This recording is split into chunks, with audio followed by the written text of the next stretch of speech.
afternoon and welcome to the February 16, 2022 City Council work session. Thank you for joining us in this remote meeting format we're using as our state and community continue to deal with the COVID-19 pandemic. This format enables the City Council to meet and take care of business while keeping everyone safe. For work sessions like this one, where there is no opportunity for public comment, those wishing to access the meeting can do so by watching the live stream available on our website, the broadcast on Comcast Channel 21, or by calling into one of the phone numbers listed for this meeting on the public webcast and meeting materials web page. Thank you again for joining us. And with that, I believe I might turn it over to you, Christy. Take it away. Thank you, Mayor, Council. I'm sitting in today for City Manager Maderi. I'm really excited to get a chance to introduce Kate Ali, our Public Arts Manager. As you may recall, this subject work session had to be rescheduled twice, which was a bummer because I know everybody has been really looking forward to it. You know, the Public Art Program has a really, really long history of doing incredible work. And the team is just awesome in doing work that brings the community together to create a sense of belonging and has really contributed to community recovery and vitality and just such pride that I think as Eugenians we take in the art that we have to celebrate and share with others. So with that, Kate, I'll turn it over to you and let you jump in. Okay, thank you so much. Thank you all for your time today. I'm Kate Ali. I go by she, her pronouns, and I'm the Public Art Manager here in Cultural Services. I'll be giving you a brief overview of our program and then highlighting some of the projects that we've installed over the last year. So let me share my screen.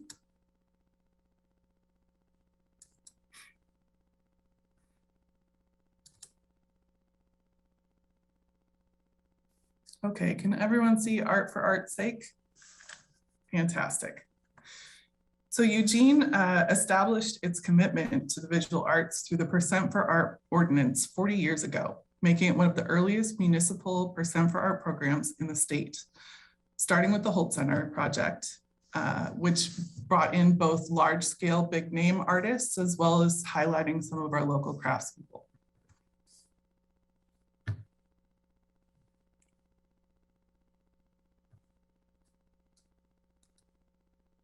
There we go. In case you aren't familiar, the Percent for Art process is triggered when any building, park, mall, or other capital project are constructed, remodeled, or purchased by the city in which the expenditure is at least $50,000. This does not include work on streets, alleys, bicycle paths, and other public thoroughfares. In order to commission an artwork through the program, a Percent for Art selection committee must be created. This group is comprised of a construction project manager, project architect, facility users, and artists. This group sets the goals for the artwork, decides the scope of the artist search, reviews artist applicants, selects the finalists, and awards the commission. Today, our public art program has grown to include not only our Percent for Art program, but our robust mural art program and temporary art program as well. I'm going to provide you today with some examples of recent projects from each of these areas, as each of these programs fulfill a different outcome for our community and our local arts ecosystem. Thanks to the Parks and Recreation Bond, in the last 2 years, we've had more active Percent for Art projects than we've had in the last 15 years combined. This includes the Campbell Community Center, which installed late this summer, Echo Hollow Pool, which will be completed this spring, and the Farmers Market, which will also be installed this spring and is outside of the bond projects. The Sheldon Pool, Maddie Reynolds Park, and the Riverfront Pavilion are next on the list to begin. Our latest Percent for Art project, Camus Kaleidoscope, was completed by Pete Goldlust and Melanie Germond. The artists incorporated silhouettes of people engaged in center activities captured in Campbell Center marketing materials. This was deeply appreciated by the building users, so much so that one of the community members who recognized himself in work reached out to the artist personally to thank him. The artwork also captures native flora and fauna, uses the color of our native camas blossoms for the artwork, and the Paisley design references a counterculture that has been an influence on Eugene for decades. Artists Pete and Melanie are from Eugene, and like many artists, believe in reinvesting in their community. They sourced as many of their materials locally as possible, worked with local engineers, fabricators, and installers, so that about 70% of their Percent for Art budget was reinvested back into the community to create the site-specific artwork for the Campbell Community Center. Now on to our murals. So within our mural program, we have our 20 by 21 project, our urban canvas program, and then our community mural program. While we have completed our 20 by 21 mural goals, we will be doing some work this year to highlight our collection, including an interactive GIS map, a series of mural tours around the 2022 World Track event, led by 20 by 21 committee members, and marketing materials highlighting our international artists and the work that they produced, as well as our local artists, I should say. Our Urban Canvas program is a community resource for building owners who want a mural on their buildings. We offer a roster of over 100 local artists that range from youth artists, 8 and 9-year-olds, one of which was featured on the new 5th Street Alley area, and building owners to provide sort of best practices in hiring and working as muralists, as well as guiding community members through necessary permits and steps to create a safe installation environment while the mural is being painted. So the roster for our Urban Canvas program at this point is over 100 local artists, and we're currently working to help them sort of update some of their materials. It's a great opportunity to also educate our local artists and help them sort of keep up with what the next step is and what's helpful for potential wall owners to see about their practices.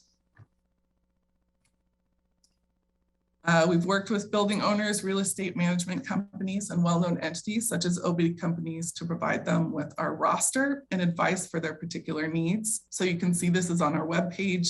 We have a tab for artists as well as for wall owners. So if someone's interested in doing a mural, they have all these entry points and a good sense of sort of best practices in implementing a mural.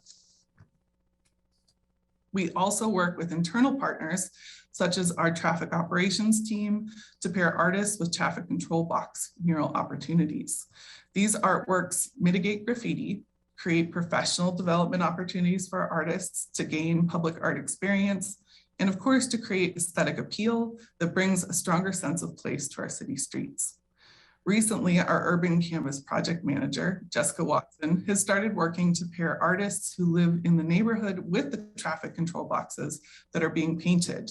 This has occurred on Willamette Street, the Whitaker neighborhood, River Road, and most recently on Coburg Road. Onto our community murals. Our latest community mural was installed in January. It came out of a downtown program we entitled We Rise, which was an event first offered in 2019 that leverages art, performance, and creative expression to bring young people with a focus on young people of color together in downtown Eugene. We Rise shifted, like so many things, in 2020 because of COVID-19 restrictions, and brought back together Black and African-American youth to form a downtown artist selection committee to encourage positive and hopeful dialogue around Black youth culture in Eugene downtown. The committee set the goals for the mural, reviewed artists, and selected Rachel Wolf Goldsmith, a Bay Area muralist who was actually raised in Eugene. Once we identified the artwork, we partnered with Lane Community College, who's been a phenomenal community partner, and their art department built a temporary 12-foot by 16-foot wall for the large gallery space that they have there for the artists to paint inside in November. They built a crate and created the artwork panels, and their facilities crew installed the artwork in the heart of our downtown LCC Mary Spilby Center, right across from our downtown library. It was all the more meaningful to have LCC as a partner for this project, as the artist was a former art student there. And from the feedback we've heard, everyone really feels pleased with the way the project turned out. Onto our temporary projects, I'm going to highlight a recent project as well as our downtown program next. Culture Raising is the result of a partnership between Cultural Services, Parks and Open Spaces, and our Urban Renewal Agency. The idea was to bring visual art interest to a stretch of fence along some of the thousands of feet of construction fencing on the Riverfront Park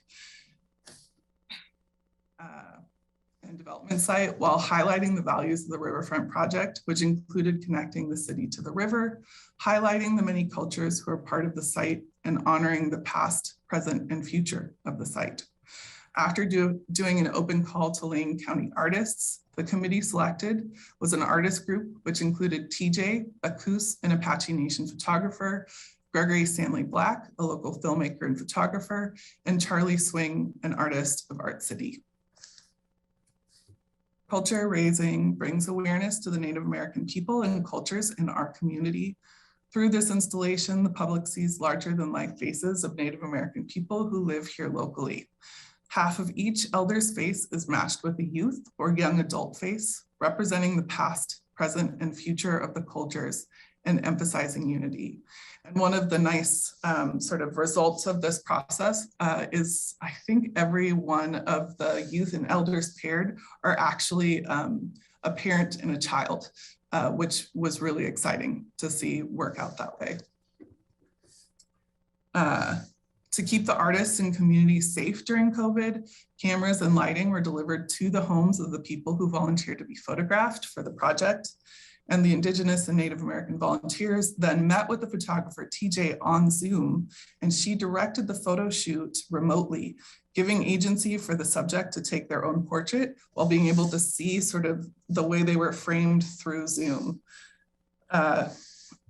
The artwork was installed by community members, and when the artwork is deinstalled, the materials will be recycled to make new artworks.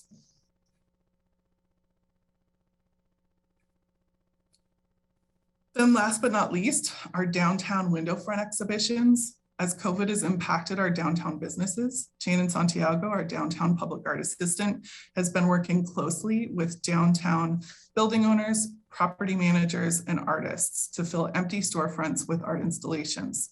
Her background in art exhibition has helped to make local artists, collectives, and cultural organizations work shine. For each installation, she's worked with Community Court to identify and hire people to help with site prep. The windows and walls of the buildings are cleaned, and it has become very evident that those installations seem to deter vandalism and litter in front of those buildings. Last year's pilot project was well received by downtown businesses, artists, and building owners alike, as we exhibited artists that ranged from Art City Beam Artists, which is a light up sort of art installation that occurs in October, and Asian Celebration Artists in the spring, Lane Arts Council individual artist recipients during Visual Arts Week, Latino and Indigenous artists during Fiesta Cultural, and more. This year, to give everyone the opportunity to be considered, we did an open call for artists, and we now have artists scheduled out through the summer. On the horizon, we have the Riverfront Community Festival. Oh, sorry, got a little carried away with my talking. There's a few other examples of our window front exhibitions. This is the old Scan Design building during Fiesta Cultural, and then this was an installation during Asian Celebration. And we've heard just such fantastic feedback from the artists and how much they appreciate having an opportunity to design for, an opportunity to bring people safely together to see their work and the kinds of projects that they're working on, really in direct response to the times that we're in. Okay, now on the horizon, we have the Riverfront Community Festival Legacy Artwork coming up. We'll be working with the Festival Equity Committee to set the goals and themes for that project. And because of the tight timeline, this project will most likely be a mural at the entrance of the Riverfront Park. Our small public art team is working hard to respond to the needs of the community and provide vibrancy and new inspiring opportunities in this challenging time. You can always look at our webpage under Cultural Services section on the city website to see what we're up to, what artist calls are going out, and what we've done in the past. So that is my presentation. Thank you so much for your time. And now I am available to answer any questions people have. I want to thank you so much for that presentation. It is definitely inspiring and feels good. And I will say that I've often said about our city that what I hope is that as people walk through the city or bike through the city or drive through the city, that they will be pleasantly surprised and intrigued by what they find as they round a corner. And I think you have created that landscape for us with this just for myself, just walking into the LCC building when the We Rise mural, I was like, oh my goodness, I walk past that wall every day, and then suddenly there was this gorgeous mural there. So I'm grateful to you for creating that landscape, for providing that opportunity for local artists to display their work during COVID, to keep the downtown feeling vibrant even when stores are closing. So all of it is really fantastic. Thank you so much, and so fun to look at. So with that, we have a lineup of counselors, Matt and then Randy. Thanks, Mayor. Kate, thank you so much. No offense to our friends across the river. It was pleasant and inspiring to see the multitude of different art projects and artists and collaboration and partnership with LCC, and not a giant metal fry basket. So no offense to our friends across the river, but art should inspire, art should ask questions, art should challenge the viewer, art should prompt thought. And I'm enthusiastically championing the concepts that you've laid out in front of us. I have a few questions about the open call for artists. And you mentioned the roster of 100 local artists. How is that list compiled? Is that list made public? How do community members participate beyond going to the cultural services section of the website? What does local mean? Is local Eugene specific? Is it more regional, or is it statewide? I'll pause there and look forward to hearing your answers, and just leave you with this note.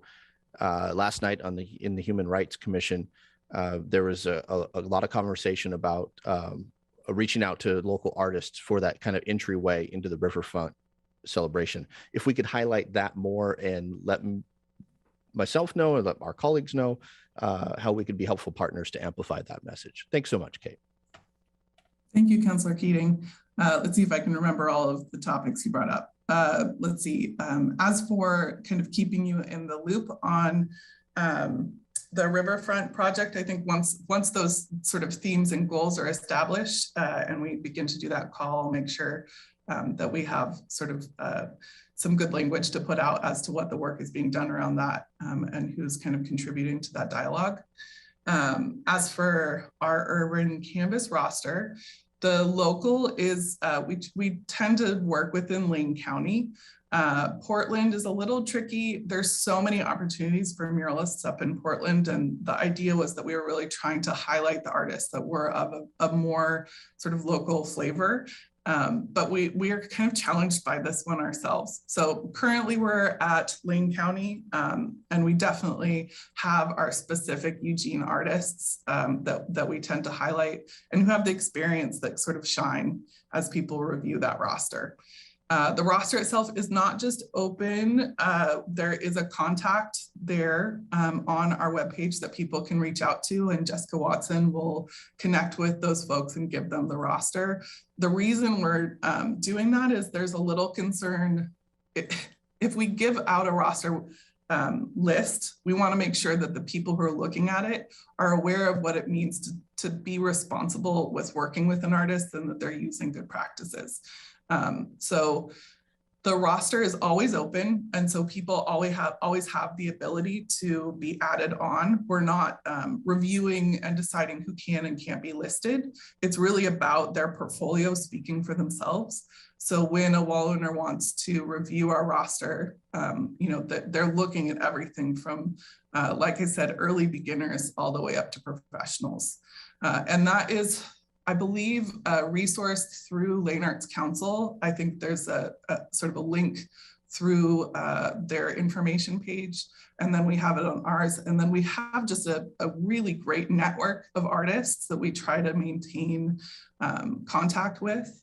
And also, I was just down in the Whitaker cleaning up one of the 20 by 21 murals that got a tag on it, and noticed that there was some really beautiful works being done in that neighborhood. And so we'll be putting some urban canvas flyers up on some of those walls, just to encourage those artists to reach out to us.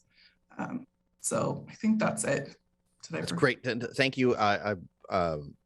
I guess I yield the rest of my time in order to have a more collaborative conversation, because I see a lot of colleagues with hands up. So okay. Thanks so much, Kate. Thank you. Thank you. Randy and then Claire.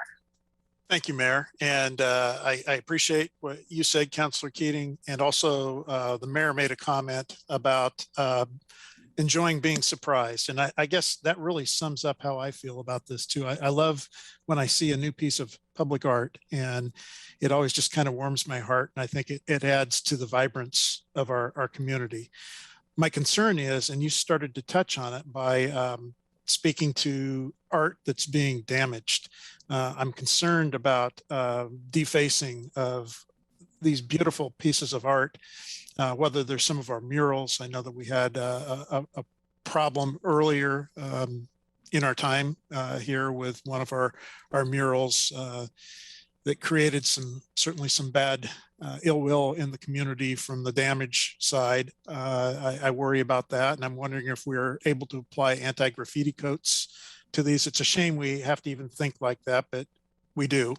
I worry about seeing the artwork in Washington Jefferson Park, the big red metal thing, which has never been my favorite piece of art, but it is art. And to me, it's very disrespectful when I see things like that are being tagged, and wonder what we need to do to restore and protect that. So maybe you could comment on that, and then I'll finish what I have to say here. Thank you. Absolutely. Thank you. So Big Red by Bruce Beasley is definitely on the top of my list. I'm waiting until there aren't people camping right next to it. The paint that we will use is a 2-part epoxy paint. It off gases and is not something that I want to put on while there are people camping next to it. But it will be addressed this spring, hopefully. And that maintenance is just sort of part of the task at hand. I think there's a lot of damage being done through tags, unfortunately. One kind of hopeful thing on the horizon is we do have a free wall opening up with Dubcat has been championing, and that's going to be down near the Washington Jefferson Park. And they're doing some programming where they're bringing some artists in who will be doing some works, and then working with local artists and young people who want to learn how to do art, right? Hopefully that will give them some spaces to do some of those, tags and artworks that we're seeing in places that are less appropriate. We do have a graffiti coating that we use. Jessica Watson and I have become experts. And just so you all know, Citrusolve and the little white sponges that are done, made by Mr. Clean, is the magical combo. We've managed to get just about anything off with that in combination with our graffiti coating. So yes, we will be definitely ensuring that any works created from here on out will have that graffiti coating. Having said that, if someone really wanted to damage a piece, it's going to happen. And so one of the tasks we have before us is, how do we make the kinds of works that the entire community are going to want to protect, right? And so that's just the challenge before us. Thank you, Kate. I think that was a great answer. And also, as back to Washington Jefferson Park, as I look and I see the support members for I-105 and just the endless graffiti on there, kind of got me thinking that that's actually not a bad canvas for some approved and art that enhances rather than detracts from our community. So I hope we will consider opportunities like that are not conventional canvases, just like the traffic control boxes. So big fan. I appreciate the work. I love what it does for our community, especially the big wall murals. And then now a personal pet peeve from my former life. I do worry about fire hydrants being painted and artwork. It basically camouflages them. And I know from prior experience, especially in inclement weather on a night, they're hard to find. And it does tend to kind of hide them.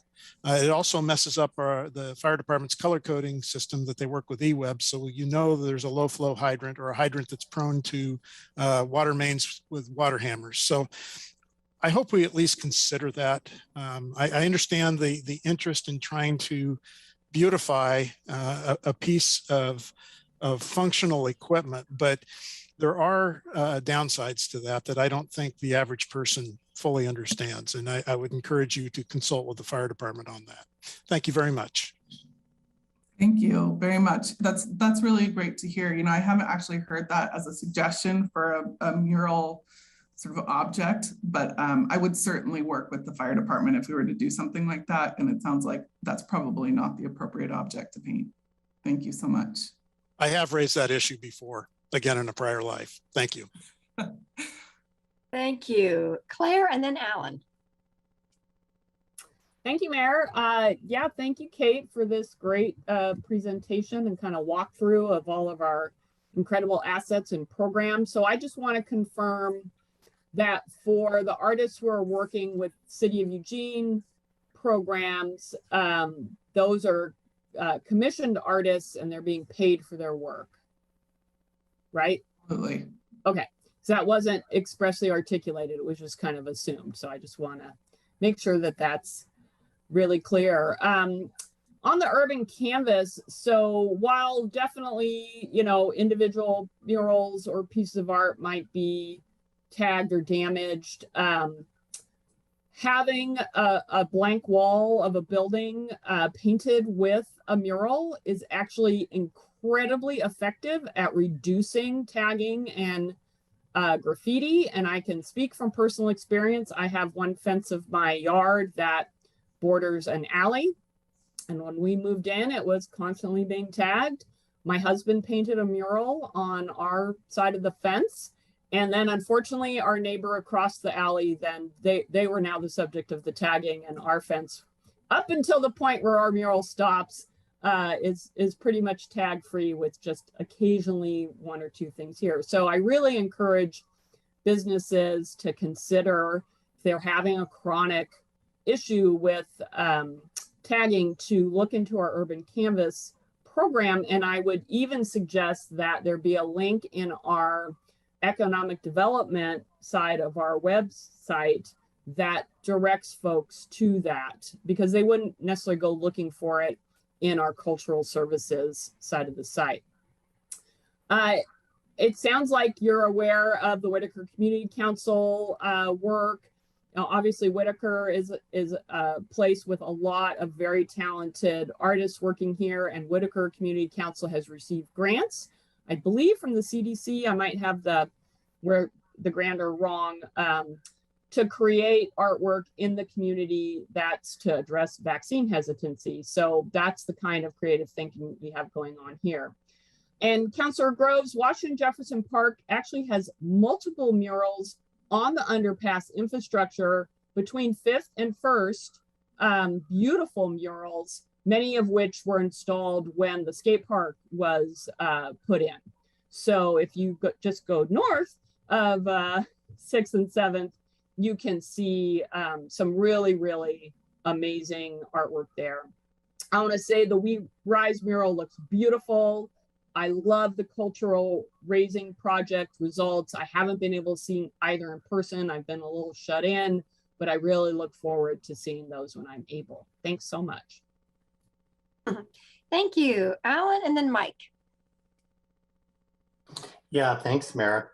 You know, a complete city involves a lot of things, and you know, the role of the council and the city government is not just to provide police, fire, and libraries, but also to increase the quality of life of our citizens, and that includes art. And so that's a very important part of what makes Eugene a very special place, and it makes Eugene better.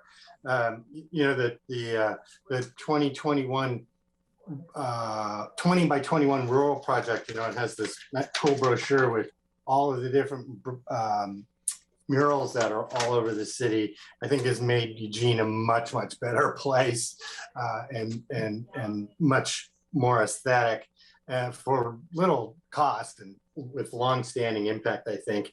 And people actually do this tour and check them all out.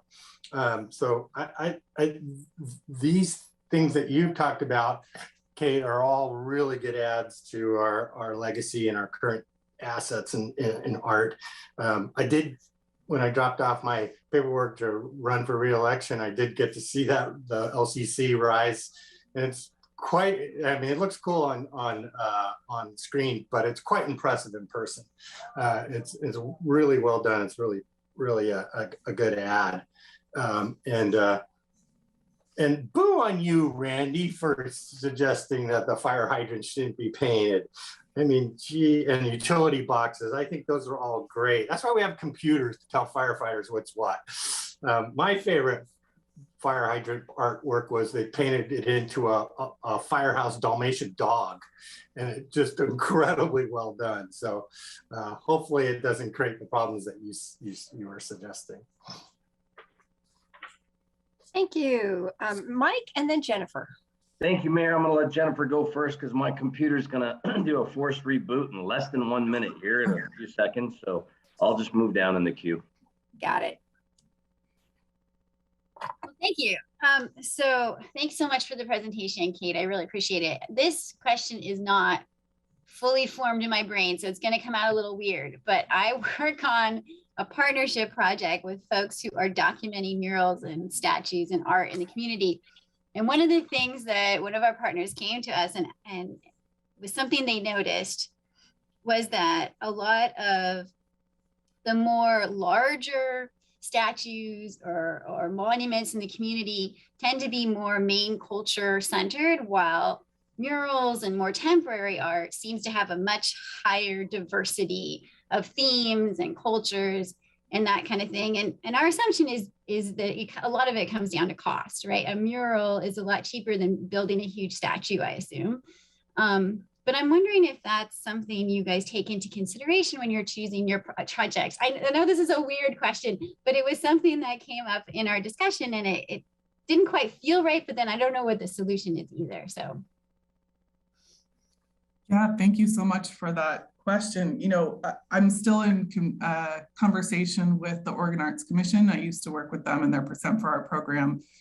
One of the issues, like in every sort of realm right now, is entry points, right? And people, artists who have the experience to become a public artist generally come from a fairly affluent background or have had some support there that they were able to rely on while they gained the experience in order to do a large scale sculpture. It requires working with engineers, it requires working with the city, with architects, right? It's a hard field to get into.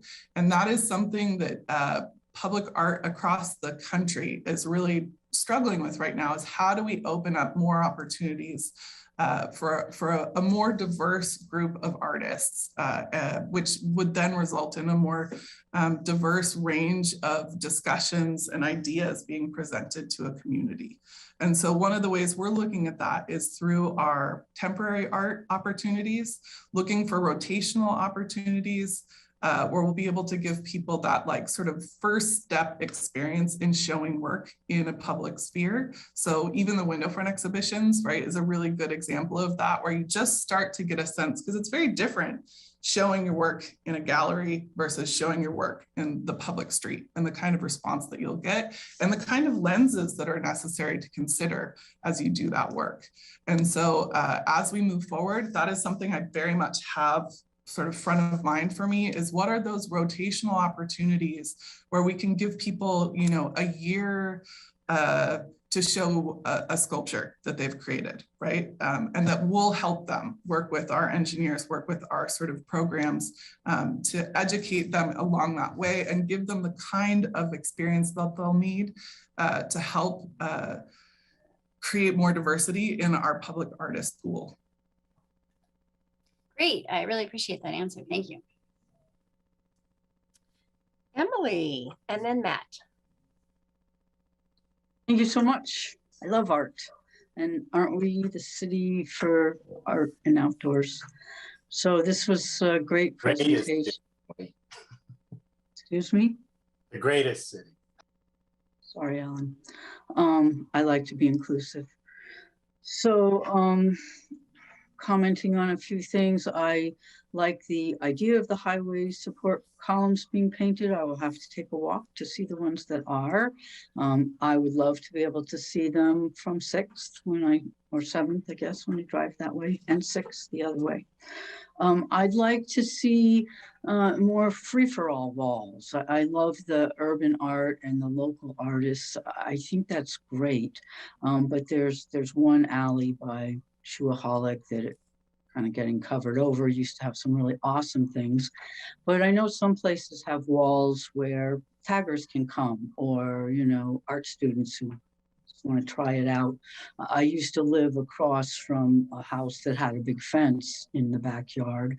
Could see it from my kitchen sink, and they practiced all the time with their spray paint cans, and it was fascinating. So I think that might help with some of our tagging in the wrong places. It would be more inclusive of a variety of potential artists. I love the rotational opportunities. The downtown window exhibits have been a really big success, especially because we have a lot of empty storefronts, and this takes some attention away from that and makes downtown more lively and interesting. The 20 by 21 murals were starting when I started, and I was a little dubious about spending that kind of money for out-of-state artists. And I've totally switched my mind on that. They're gorgeous. I think they're good use of, talk about inclusive, not just Eugene, many, many artists, and certainly appropriate for the many different cultures that are coming. Back when we could go on travels to other cities, murals are being used in other cities. And so it's kind of like TikTok, we're all doing it. Let me see your mural too. And I like that. My one question that's been on my mind for a long time is, can art be moved? Because we become blind to it, kind of like campaign signs. After a while, you become blind to them. It's a good idea to take them down for a while. Specifically, there's the sculpture of the fish in the earth in between Horsehead and Jameson, which I adore, but can't get very far away from it. So I wonder if anybody sees it. So could it be moved to farmer's market or just a park? We share things from the library. Can we share some art? Anyway, thanks so much.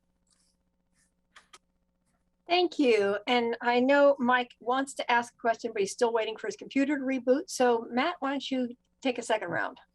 Thanks, Mayor. Some of the conversation that's cropped up around tagging got me thinking. I abhor offensive tagging and gang-related graffiti.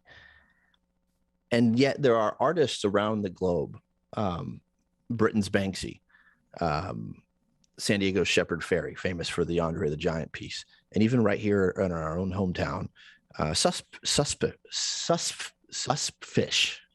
Try saying that 5 times fast, holding your tongue.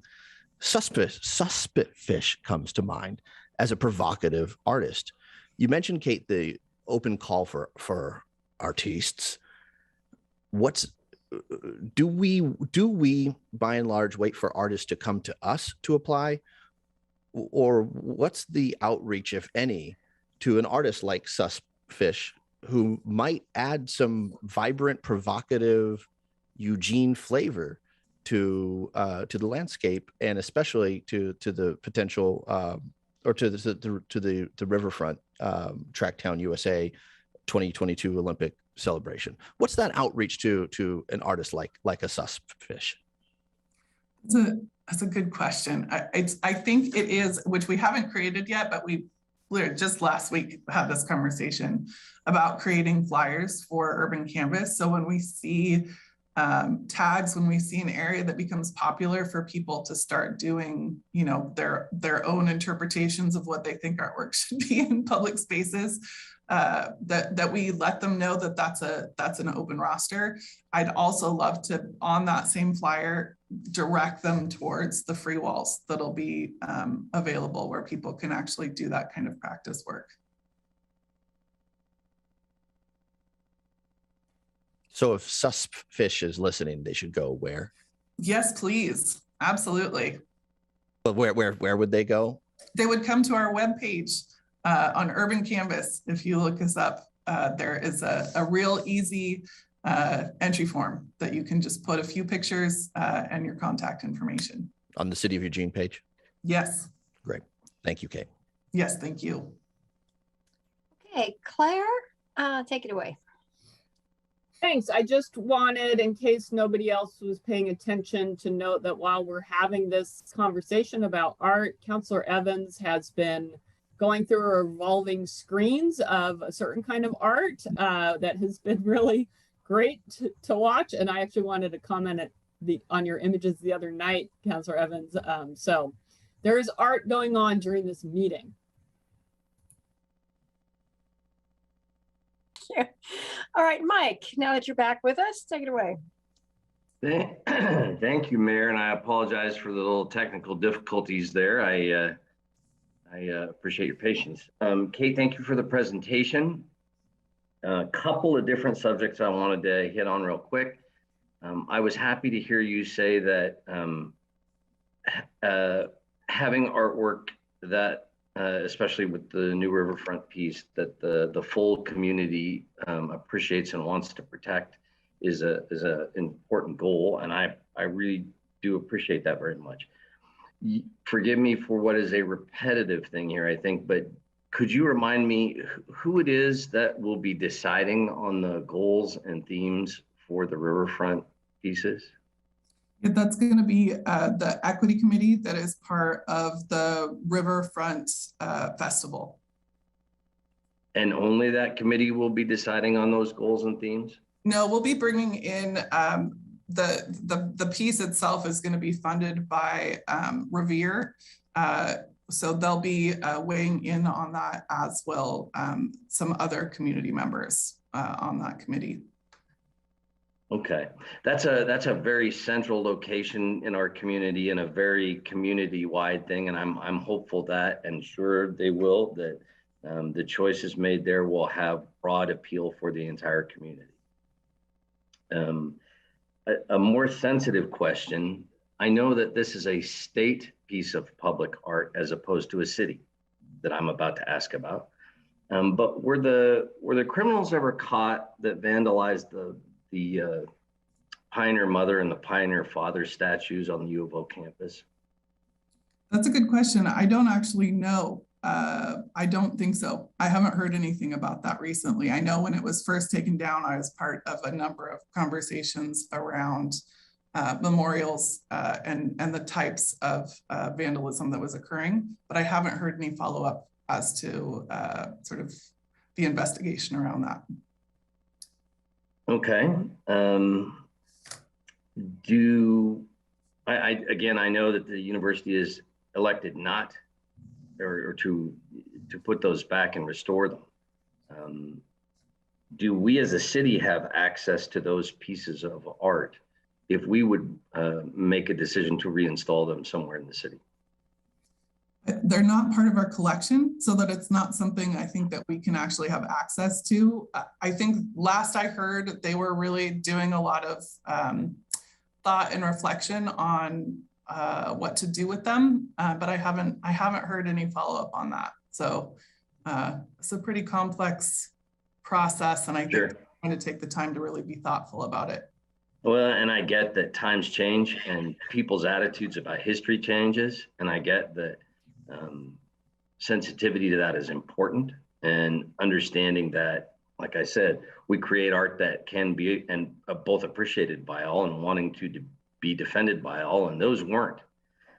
But I think that's a proactive state or a proactive decision that people should make together in peace rather than having them torn down and broken. So I the process of how that was handled really upset me pretty badly. But I appreciate the information. Thank you. Okay, Greg, and then Alan, I'll give you a second round.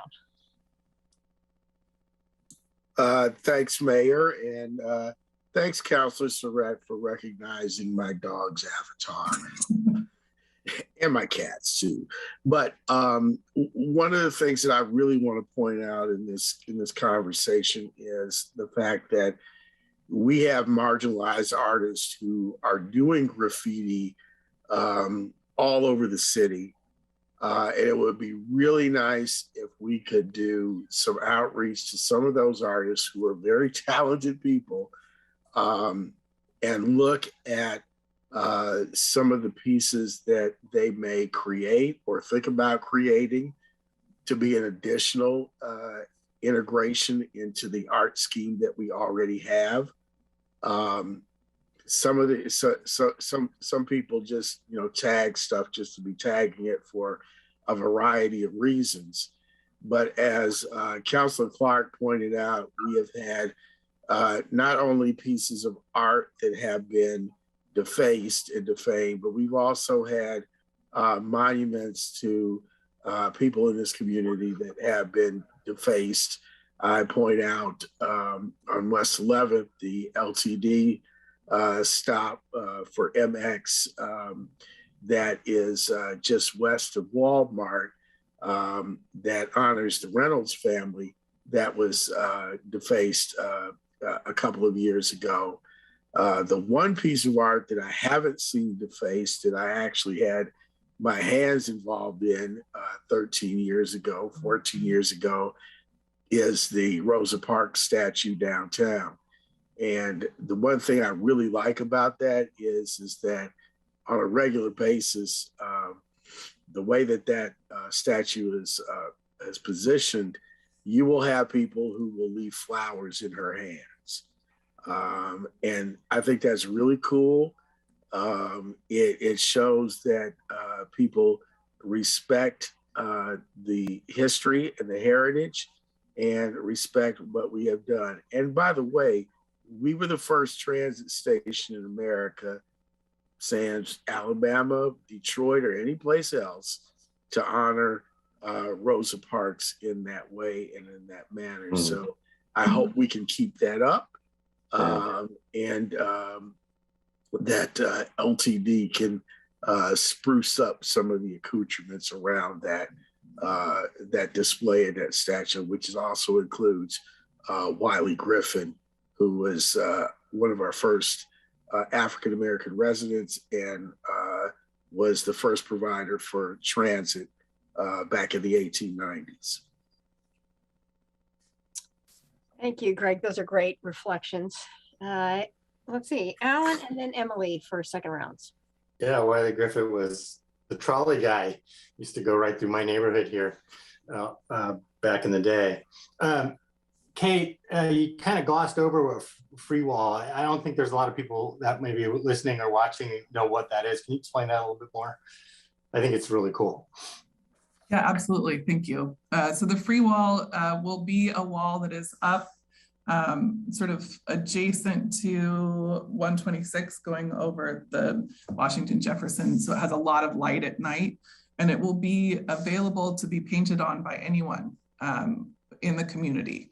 And one of the things hopefully it can also do is help provide a little bit more of the informal mentorships that occur in street artists, where they can start seeing each other work. They can start observing the ways in which people approach their different forms of paint and be able to learn from one another. So it is a really exciting opportunity for our community, and I hope that we can kind of grow that support.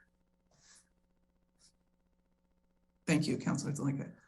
And Emily, one more comment. Thank you. I want to talk about the tagging a little bit. It's not only, just covering up and defacing art. It's defacing buildings and public infrastructure. I find it extremely rude and distracting, and we do not have the money or people power to get out the Mr. Clean and the white sponges and the Citrusol to get it down all the time. And so it just kind of grows, and downtown is looking worse for it. I know it's in other parts, but downtown really gets hit hard with it.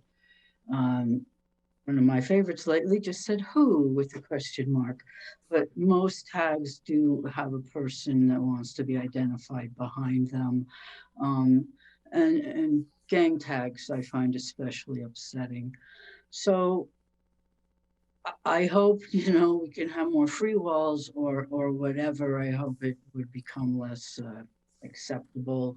It makes it look like a blight, and I don't really know what to do about it, but it's a big visual problem downtown, and just want to keep it on the radar that it's not just art, it's defacing all kinds of things. And even though Supfish is pretty darn good, it still defaces the buildings. Thank you. Okay, thank you. Kate, we could keep talking about this. We would all love to go on a tour. I just applaud the work you're doing. It's really inspiring, and the way that you're going about it, both to include more people and to create a kind of pipeline of mentorship and opportunities, really, really, really powerful. So thank you for that work. Thank you for this presentation.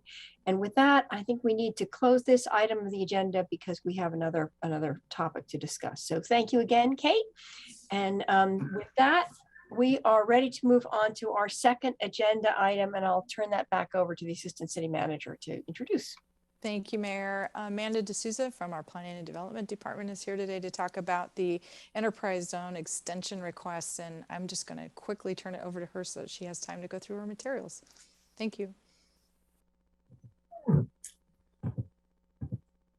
Thank you, Christy. It's a hard act to follow. That public art presentation was awesome, but I'll do my best. I'm here today to talk about Peterson Pacific Corp, who have submitted a request for an extension to the Enterprise Zone tax exemption. Peterson is a manufacturer of forestry equipment here in Eugene. Originally started in 1981 as a heavy construction company, they've since expanded to manufacturing forestry equipment to support their construction operations.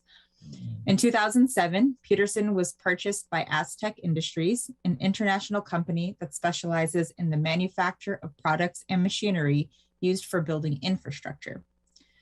Peterson is seeking an exemption on a proposed investment of about $8 million for building renovations, machinery, and equipment to accommodate the relocation of a Washington state manufacturing facility to their existing Eugene location. Their property is located in the West Eugene Enterprise Zone, and they've submitted an application for the tax exemption. In addition, they've requested the 2-year extension to the standard 3-year exemption period for a total of 5 years. Today, Council is asked to consider their request, including the additional conditions they've agreed to should the request be approved. The resolution you're considering today would authorize the city manager to enter into an agreement with Peterson and Lane County for the 2-year extension. The last time you considered a 2-year extension request was for UPS, which you approved in 2020. Since it's been a couple years since we've talked to you about the program, I'll do a quick summary. The Enterprise Zone is a state program designed to encourage job creation and local investment within the manufacturing and traded sectors. The program, which is authorized by the state, is one of the few tools we have to support these industries. It offers short-term property tax exemptions on new investments made by businesses that are growing their workforce. In short, the program offers a 3-year exemption on property taxes made on investments in the zone boundary. The investments can include new building or structures, modifications or additions, and installed machinery and equipment. Vehicles on personal property do not qualify, and the exemption only applies to new investments being made. Businesses will still continue to pay property taxes on the land and existing buildings and existing taxable value on machinery and equipment. In order to qualify for the program, eligible business activities include manufacturing, processing, distribution, and warehousing. And businesses must also increase their number of full-time permanent jobs by 10% by the time they filed their first exemption claim. They must maintain this job growth throughout the exemption period. And then finally, in addition to the basic program requirements, the West Eugene Enterprise Zone has additional public benefit criteria that businesses must meet to qualify for the full tax exemption. The criteria encourage businesses to take steps towards achieving certain community goals and priorities, such as offering high wages, employee benefits, or taking steps to reduce their environmental impact.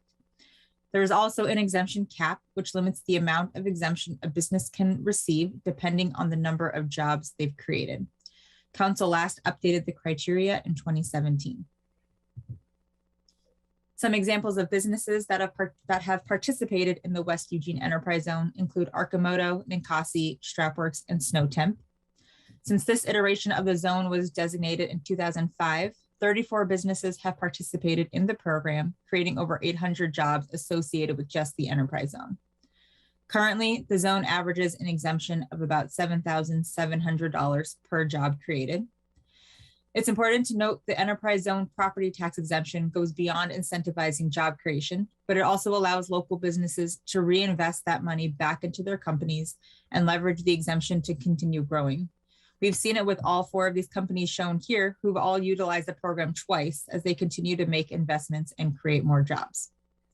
I'll note that last year was particularly busy. We usually averaged about 2 new applications a year, and right now we have 6 pending or recently approved applications.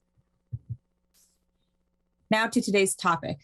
Peterson currently operates a manufacturing facility on Airport Road between the airport and Highway 99. The property shown here outlined in yellow is located in the urban growth boundary and in the West Eugene Enterprise Zone, outlined here in blue. However, it's not located within city limits, shown here in the hashed orange, meaning it does not generate property taxes for the city. They own the other adjacent properties not in city limits. However, they are only requesting an exemption for the highlighted parcel. Peterson plans to invest over $8 million at this site for renovations, machinery, and equipment to accommodate the relocated manufacturing facility. They currently employ about 200 people within the zone, and the relocation will result in 85 new jobs to our area. Hiring has already started and is expected to continue through December 2025. Approved enterprise zone businesses receive the standard 3-year property tax exemption as long as the investment is eligible and they increase their jobs by at least 10% for the duration of the exemption. The state allows businesses to request an additional 2-year extension for a total of 5 years, and this request is subject to approval by the zone sponsors, in this case, City Council and the Lane County Board of Commissioners. As part of their application, Peterson requested the extension, which is why we're here today. Peterson's total estimated exemption for years 1 through 3, the standard period, is about $220,000. And if approved, the total estimated exemption for years 4 and 5 is about $158,000. As I mentioned, the city's revenue is not impacted by this exemption since it's not within city limits. If the request is approved, there are additional requirements Peterson will have to meet. These additional conditions are on top of the standard program requirements set by the state, including increasing employment by 10%. First, they'll need to meet the requirement for compensation. That is, the compensation for new employees must be greater than or equal to 150% of the county's average wage, currently about $74,000. The state built in this requirement to ensure that businesses who receive the additional exemption are creating good, high-wage jobs. Also, in recognition of the additional 2 years of exemption, Peterson will partner with Lane Community College through its cooperative education internship program to offer welding students up to 5 paid and part-time on-the-job training opportunities for each year of the exemption. They will also pay for those students' tuition and offer a base wage of at least $16.35 an hour, and each position will last a minimum of 9 weeks. As I mentioned, Peterson will need to meet the standard enterprise zone requirements in addition to these conditions to receive the full 5-year tax exemption. The city manager recommends approval of the resolution, thus approving Peterson's request for the extended exemption. Started in Eugene 40 years ago, this investment shows Peterson's commitment to our region. In addition, the investment results in over 80 high-wage jobs new to our area, and their partnership with LCC demonstrates their commitment to helping develop long-term skills in our workforce. Should council approve the resolution today, the County Board of Commissioners would consider the request. If both approve, we would then enter into an agreement with Peterson and Lane County consistent with the terms and the resolution. And with that, I'll hand it back to you, and I'm available for any questions. Thank you so much. I appreciate the clarity and succinctness of that description. So thank you very much. It's very easy to follow. Mike and then Alan have comments, questions. Thank you, Mayor, and thank you, Amanda, for the presentation. That was very succinct and very clear, and it seemed awesome. You talked to me about the clawbacks on the 4 and 5 year provisions if the job creation doesn't meet criteria in that time frame. Yeah, so the state has some options. If they don't maintain their employment, they would potentially have to pay back their full exemption. Basically businesses have 1 year where they're allowed to have a down year where they can pay back just that 1 year of the exemption, but not be disqualified from the whole program. If that down year lasts more than a year, they would have to potentially pay back the whole exemption. Gotcha. Well, it's my understanding that manufacturing jobs are the gold standard for economic development when it comes to high and well-paying jobs that we might facilitate creation. It seems to me like this is a no-lose opportunity to the city for that consideration because of the payback provision if they don't create the job. And I'll say as there are a lot of young people in our community. I know one who lives very nearby who are not attending college and for whom the trades and manufacturing are a lifeline to a different life than some of the other kinds of employment they might choose locally. And I think we give our young people that aren't attending college a better chance to stay here in our community and to stay close to their families, the more of these sort of things we create. And so I'm going to vote in favor. I think it's a wonderful proposal. Thank you. Thank you, Alan, and then Claire. Yeah, thank you, Mayor. I don't typically like these things unless they have a clawback provision, because there's, if you go do a little bit of research, you're having to do it, take the money and run, where you take the tax credits or the investment credits or property taxes, and then the jobs just disappear when the benefit goes away. I don't think that's the case with this particular program.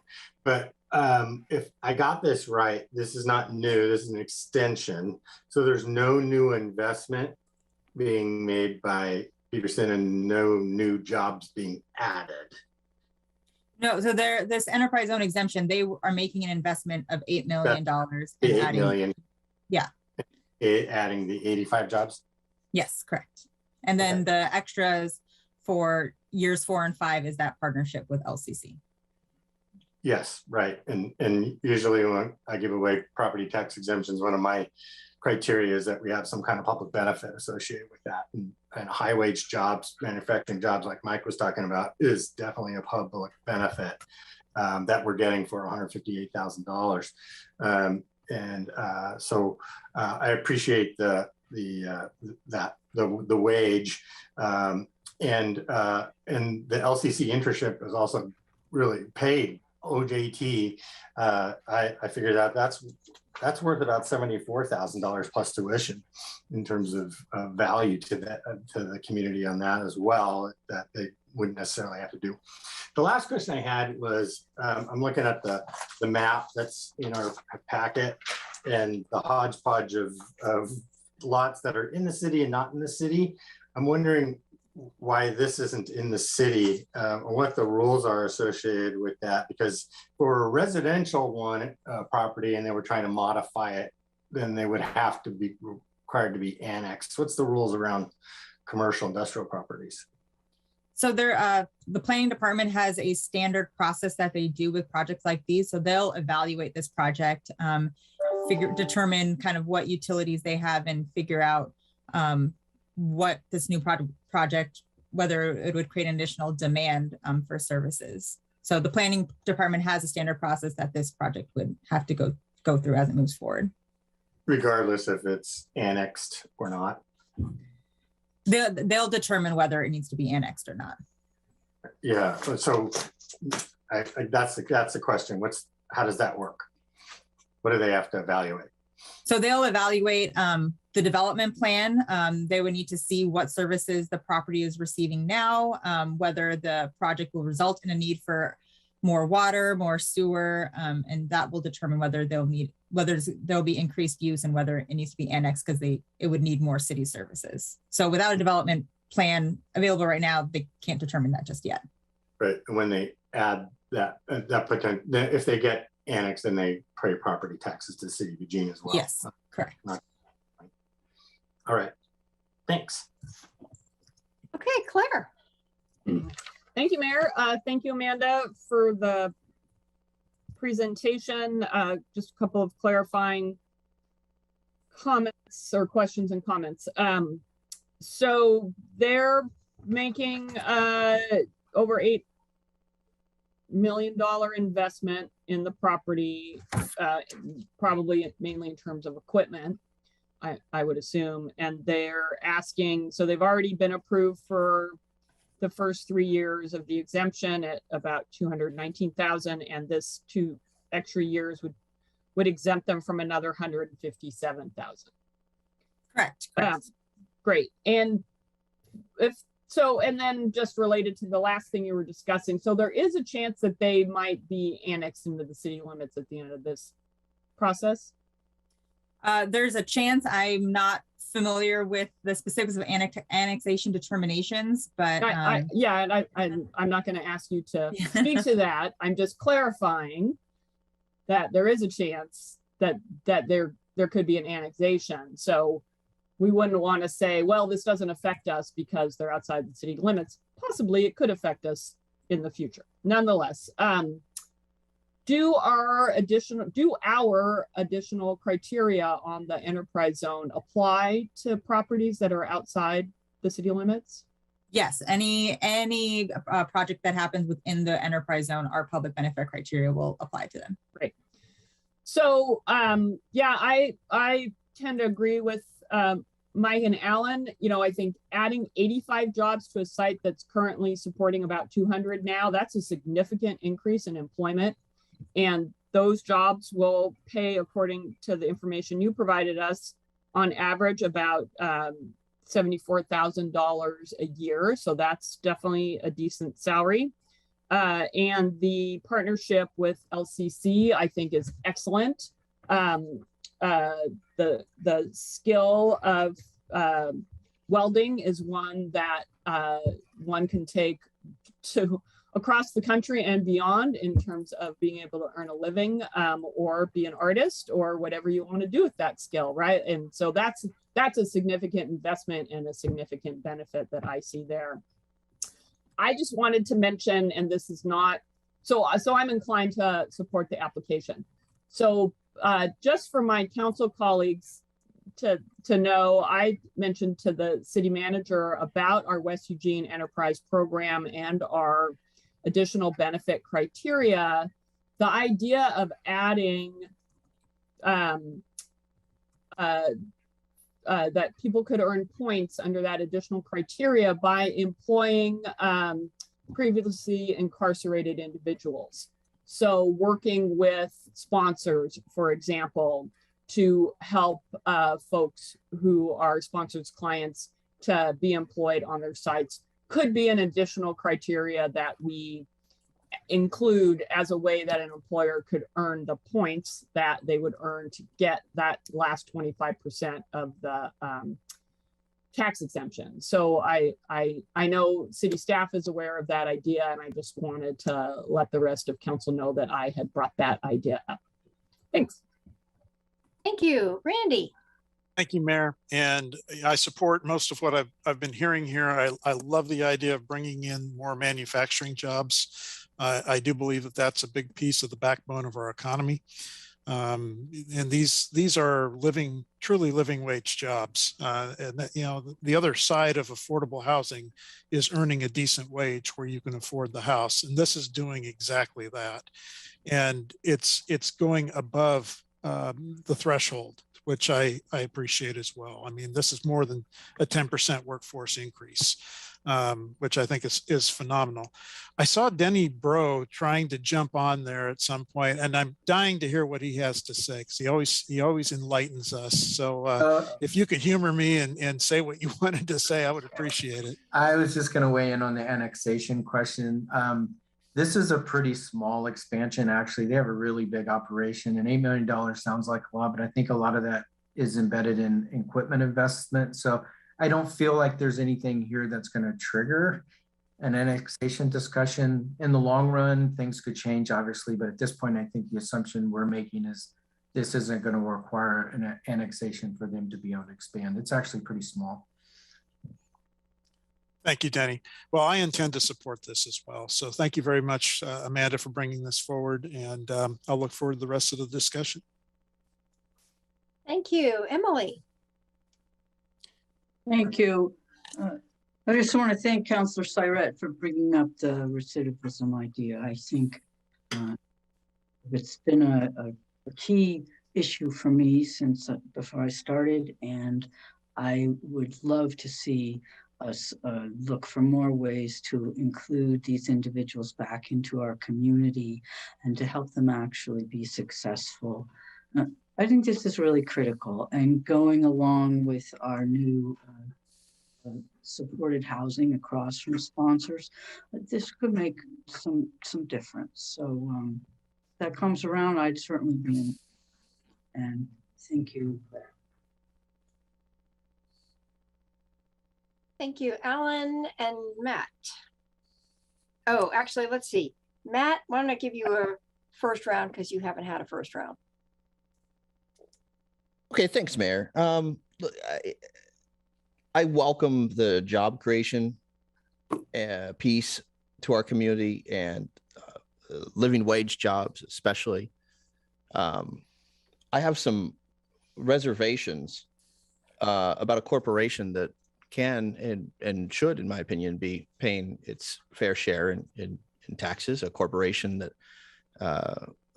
prior to being under the Aztec banner included brands like Aztec Incorporated, Aztec do Brasil, Aztec Australia, BMH Systems, Breaker Technology, Carlson Paving, Con ESO, HeTech, KPI, JCI, and Aztec Mobile Screens, Osborne, Peterson, Rexcon, RoadTech, and Telesmith. On their website, they have a COVID-19 related response, Stay Safe and Stay Strong, that was last updated on August 12th, 2020, in which facial covering and work remotely guidelines were released. Nothing about vaccinations and nothing since the summer of 2020. So I applaud the job creation piece and the living wage jobs piece. I'm wondering what CEO Barry Ruffalo or management has done for the Eugene community, for Oregon in particular. I'm very hesitant to advance tax breaks for corporations that should be paying their fair share and should be operating responsibly, or at least, if they are, illustrating that they're operating responsibly. I'll be voting no, Mayor.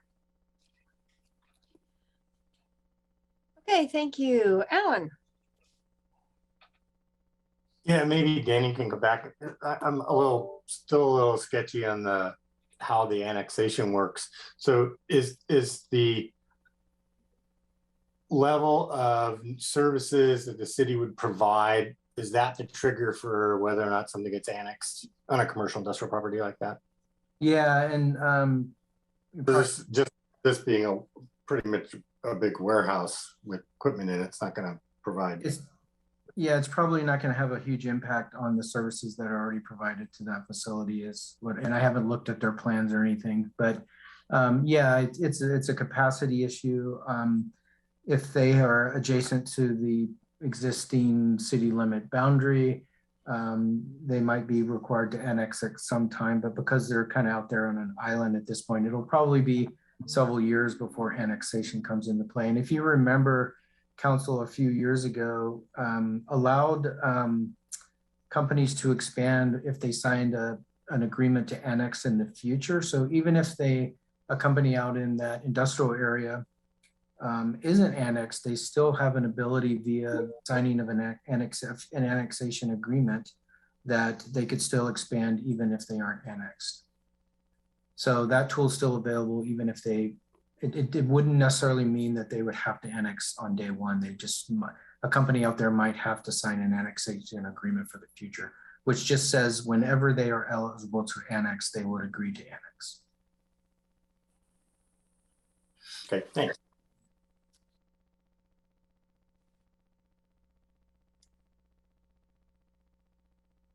Emily, oh, I'm sorry, was I still muted? Emily, take it away.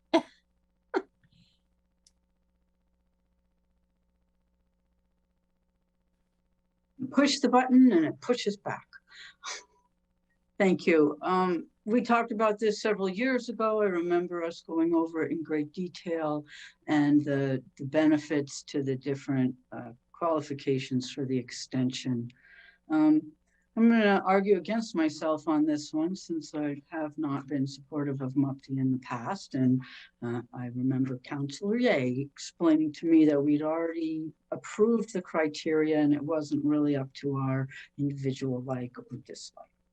I remember that.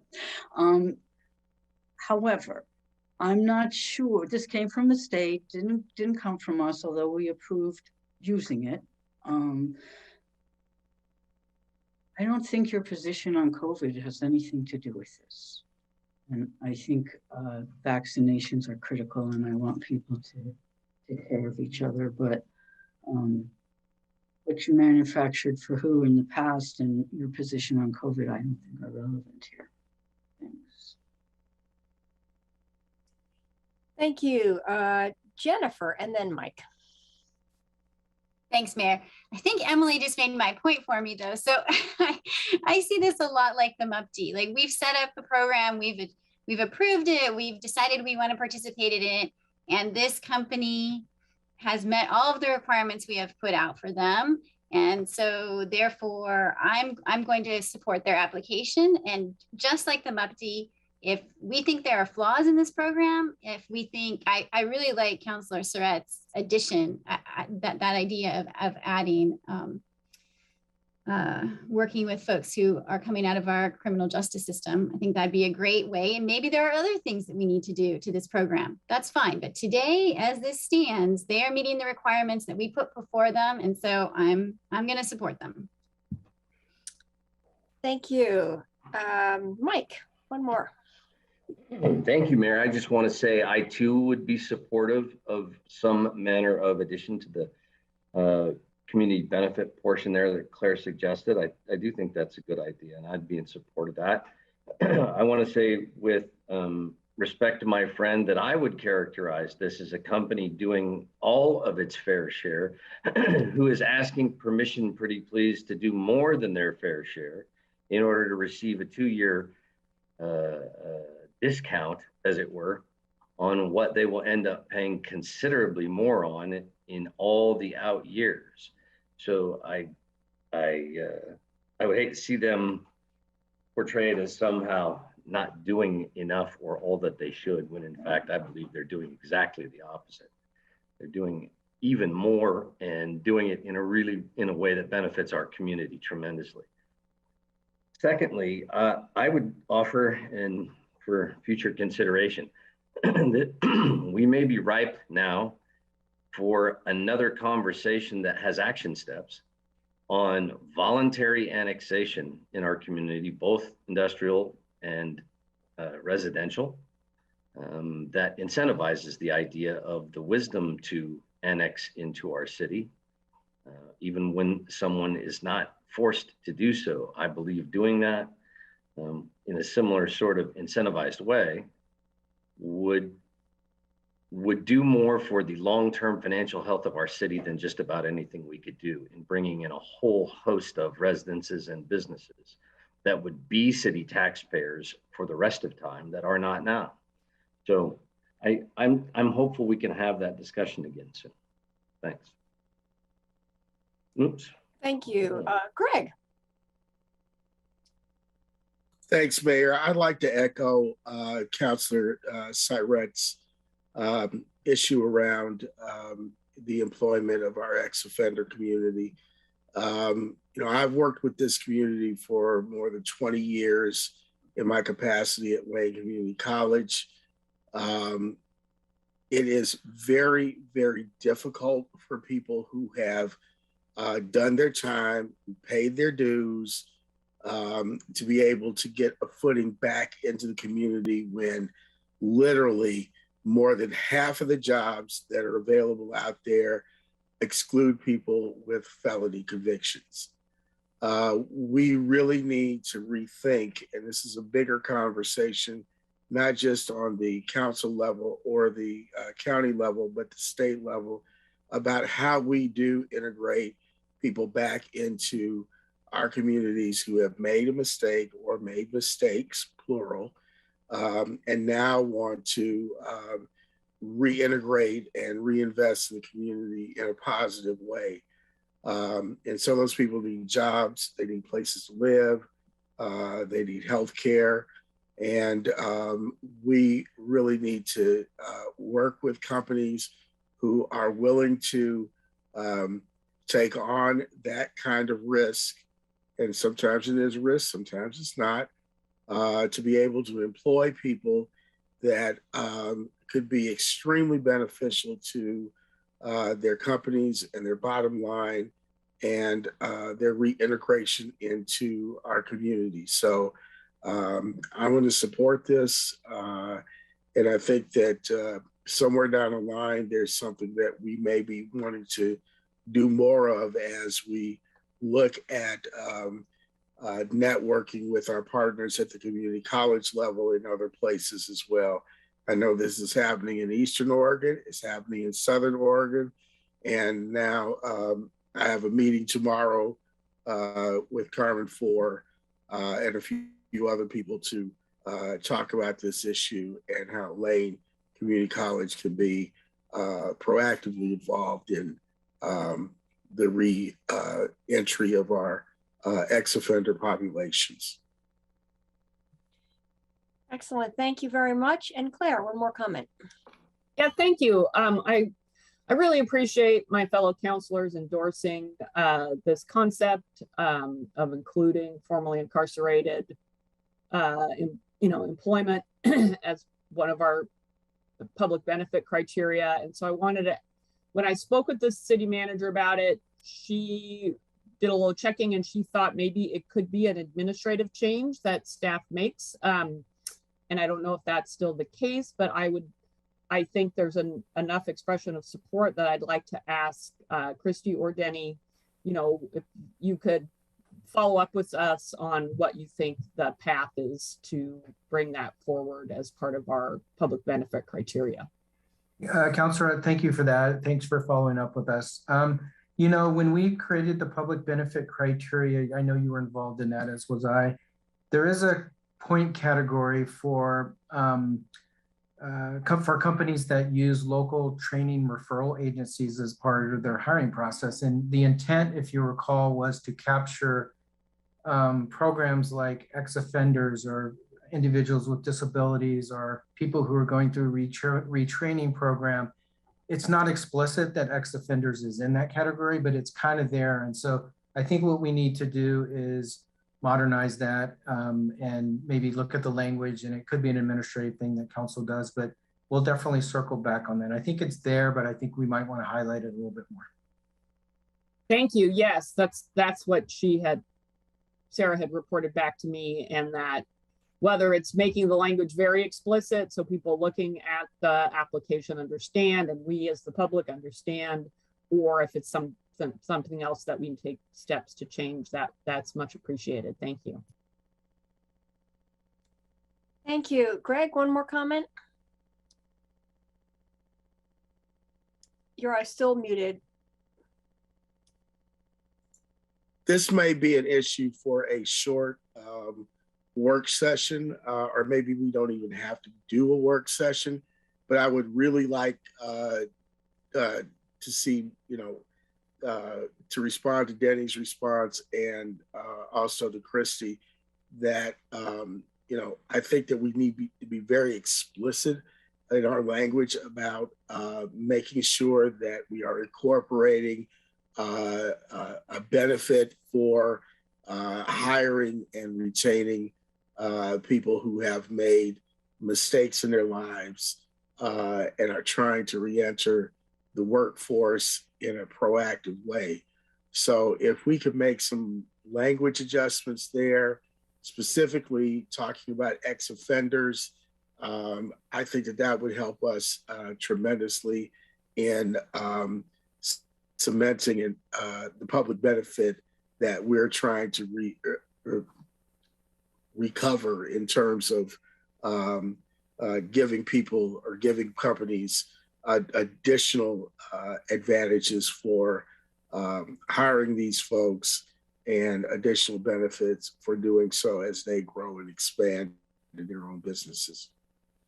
Councilor Evans, I'd be happy to follow up more on this with Denny and City Manager Maderi when she returns and get more information to council. Thank you. Mm-hmm. Yeah, that sounds great. Thank you all. I was thinking as this conversation played itself out that, oh, it looks like we're going to be coming back and looking at the enterprise zone again. And so maybe we will be. And I would just say that the other piece actually is the climate piece, and whether we also, if we go through a process, whether we also want to consider whether there's some bonus that we offer for climate, and also just thinking about some of our future work, maybe with chronic polluters, like really how we focus on cleaner industries and industries that have installed some reduced emission standards and so on might also be. I don't want to turn it into a Christmas tree, so I'm saying that with some caution, but just a thought. Looks like Matt has one more comment, and then we'll put the motion out on the table. Mayor, thank you so much for bringing up the environmental piece and just put me enthusiastically in the corner of advancing future community benefits agreements or points, or better articulating points about reducing recidivism and leaning into locally sourced goods and supplies. I have a quick question, Amanda. Do we have any idea at Peterson / Aztec, how many of the workforce, the local workforce, are represented union employees? Because a large part of my consternation was their responsibility. And and I'm going to be pliable and pragmatic. And I think it's helpful, as much heartburn as I have for tax breaks for the extraction industry, the council have a unified voice. And so I'm trying to find some semblance of celebrating something that this local enterprise is doing. What's a snapshot of their workforce that belongs to a labor union? I don't have that information right now. I can follow up with the company, but unfortunately don't have it readily available. Does anyone on the call have an idea? Well, without that information, unfortunately, I will have to be voting no. But as someone in the minority, I could always bring it back, and should, for whatever reason, this body need to stand unanimous. It'd be nice to have that piece of information. Okay, thank you for all of that discussion. Claire, you want to put a motion on the table? Yeah, but before I do, I'll say our public benefit criteria does have some criteria around environmental impact and working, related to wages and other things, benefits for employees, not necessarily unionization. So hopefully staff can, as part of the follow-up, provide us all with a copy of that public benefit criteria. Right. I will add one of my team members got me some information that I think this is for Aztec total, but 79% of their employees are covered by a collective bargaining agreement with the United Steel, Paper and Forestry, Rubber, a lot of Service Workers International Union. So that's all of ASEC. It's not the local Peterson, but Thank you, Amanda, and thank you, staff, for jumping on that. Mayor, I'm shifting my vote. I'll be in the affirmative. That's great. And You Claire, can just vote, Matt. You don't have to announce. Thank you, Claire, Councilor Surratt. before you put it on the table, it looks like, Emily, did you have a comment you need to make first? I just have a question about bringing things back, so it's irrelevant now, but for clarity, I think you have to have voted yes to bring it back, and it has to be at the next meeting. Right. Thank you, Councilor. Yes, thank you. All right, Claire, take it away. Move to approve the resolution approving a 2-year extension request for a property tax exemption to Peterson Pacific Corp for its operations in the West Eugene Enterprise Zone as outlined in Attachment A. Second. All in favor, please raise your hands. 1, 2, 3, 4, 5, 6, 7, 8, and that passes unanimously. Thank you very much. That was a very good discussion. I appreciate your presentation, Amanda, and your response to the questions, and to Denny. Thank you. And with that, we are adjourned. Have a good afternoon, everyone.